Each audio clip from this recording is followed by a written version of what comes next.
America के साथ मुस्बत और तामीरी ताल्लुक है। जरूरी नहीं कि हर मामले पर अमेरिका से इत्तेफाक हो। कई अमूर पर इत्तेफाक और कई पर इख्तलाफ रहता है। निगरान वजीर आजम अनवारुल हक काकड़ की हार्वर्ड यूनिवर्सिटी के तलबा से गुफ्तगू। कहा, अमेरिका के साथ मिलकर पाकिस्तान ने एक तवील जंग लड़ी है।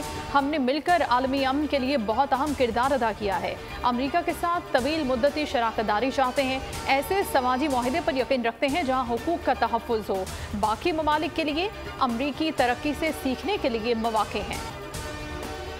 मकबूजा कश्मीर में इंसानी हुकूक की पामालियाँ बंद कराने के लिए किरदार अदा किया जाए। एमनेस्टी इंटरनेशनल ने G20 ममालिक को खत लिख दिया। एमनेस्टी समेत 6 आलमी तंजीमों ने G20 ममालिक की तवज्जो भारतीय फ़ौज की मकबूजा कश्मीर में जारी इंसानी हुकूक की खिलाफ वर्जियों और सहाफ़ियों की गैर कानूनी हिरासत की तरफ मबजूर कराए। कहा, इजहार राय की आज़ादी के हक़ और पुरअमन हक़ इज्तिमा पर पाबंदियाँ आयद हैं।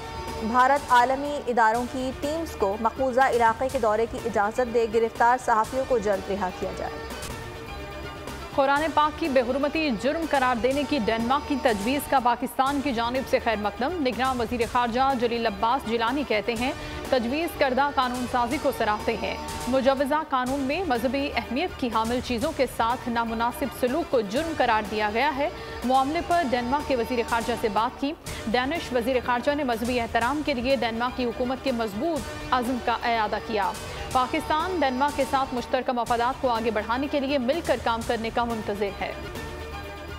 नवाज शरीफ की वतन वापसी की तैयारियां। साबिक़ वज़ीर आज़म की आमद से कबल इंतखाबी मुहिम की हिकमत अमली को हतमी शक्ल देने का फैसला। मुस्लिम लीग नून के लंदन इजलास की अंदरूनी कहानी सामने आ गई। इजलास में नवाज शरीफ ने मौजूदा मुल्की हालात के तनाजुर में तफसीली गुफ्तगू की। कहा, अब हुकूमत करना किसी के लिए भी आसान नहीं होगा। इंतखाबी मुहिम में अवाम के मसाइल के जल्द हल की हिकमत अमली को उजागर किया जाएगा। शहबाज शरीफ बोले, हमने 16 माह की हुकूमत में साबिक़ हुकूमत की बिछाई मुआशी बारूदी सुरंगें साफ करने की कोशिश की।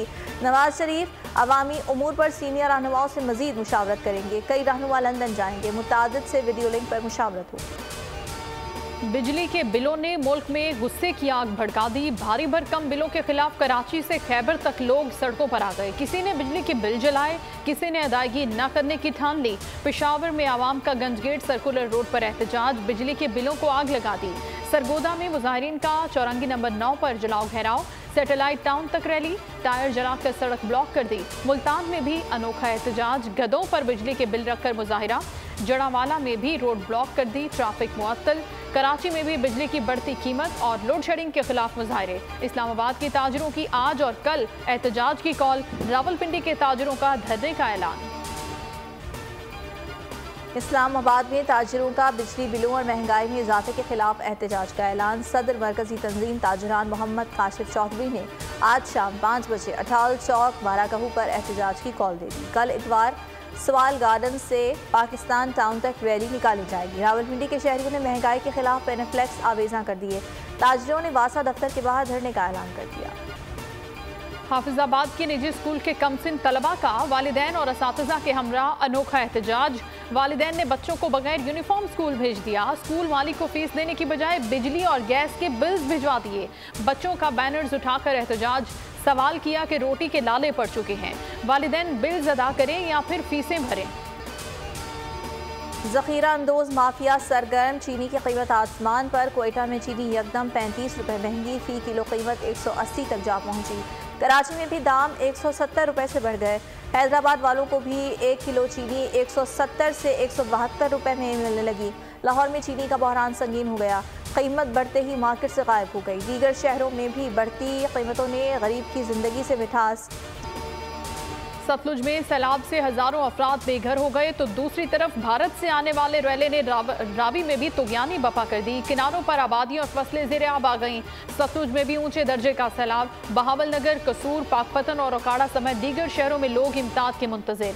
बारिशों की बिना पर दरियाओं की सतह में इजाफा भी जारी है। दरिया सिंध में भी पानी की सतह बुलंद हो रही है। चश्मा बैराज से 3 लाख क्यूसेक से ज़ायद का सैलाबी रैला गुजर रहा है। पूरा कराची कंक्रीट का जंगल बन गया है। किसी को परवाह ही नहीं। ये तो सरकार को सोचना चाहिए कि शहर क्या से क्या हो रहा है। नाजिमाबाद गैर कानूनी तामीरात केस में सिंध हाई कोर्ट के रिमार्क्स। नाज़िर को कमिश्नर मुकर्रर करते हुए इलाके के मुआयने का हुक्म। 1 माह में रिपोर्ट पेश करने की हिदायत कर दी। रिमार्क्स दिए, कैसे हो सकता है कि इधर उधर बड़ी इमारतें खड़ी हों और हम एक मकान गिराने का हुक्म दे दें। खैबर पख्तूनख्वा निगरान हुकूमत के दौरान महकमा एक्साइज की पकड़ी गई 80 गाड़ियों की अपनों में तकसीम का इंकशाफ। पकड़ी गई गाड़ियों में लग्जरी कीमती नॉन कस्टम पेड गाड़ियां शामिल हैं। डीजी एक्साइज ने कमेटी को बाईपास करके ये गाड़ियां मुबैना तौर पर दोस्तों में तकसीम की।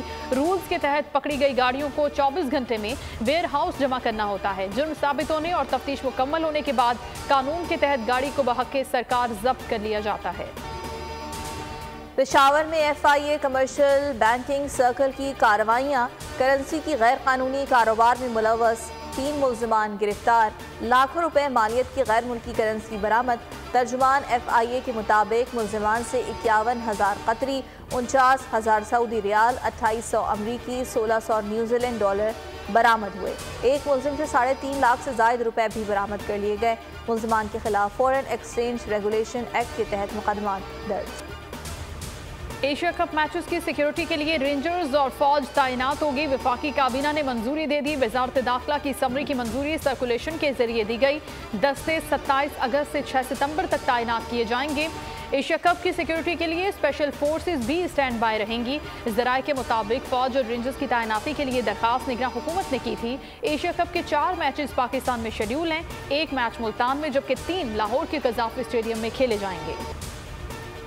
ब्लाइंड क्रिकेट वर्ल्ड गेम्स में पाकिस्तान आज शाम 7 बजे भारत से टकराएगा। भारत ने क्वालिफाइंग मैच में बांग्लादेश को 7 विकेटों से शिकस्त देकर फाइनल तक रसाई हासिल कर ली।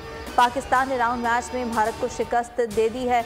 भारत पाकिस्तान के बगैर होने वाले T20 वर्ल्ड कप का दिफाई चैंपियन भी है। भारतीय रियासत तमिलनाडु में ट्रेन की बोगी में आग लगने से 10 अफराद हलाक और 20 से जायद जख्मी हो गए। हुक्काम के मुताबिक स्टेशन पर खड़ी बोगी में गैर कानूनी गैस सिलेंडर में आग लगी। मुसाफिर सिलेंडर पर चाय और नाश्ता तैयार कर रहे थे। जख्मी होने वालों को अस्पताल मुंतकिल कर दिया गया। लीबिया के रहनुमा मोअम्मर कज़ाफ़ी से लाखों डॉलर हासिल करने पर साबिक फ्रांसीसी सदर सरकोजी के खिलाफ मुकदमा। फ्रांसीसी अदालत ने हुक्म जारी कर दिया। सदर सरकोजी पर 2007 की सदारती मुहिम के लिए रकम लेने के इल्ज़ाम में 1 दिहाई से जारी तहकीकात मुकम्मल। केस का ट्रायल जनवरी से अप्रैल 2025 तक होगा। निकोलस सरकोजी को करप्शन के कई केसेस का सामना है। 2 में उन्हें सजा भी हो चुकी है।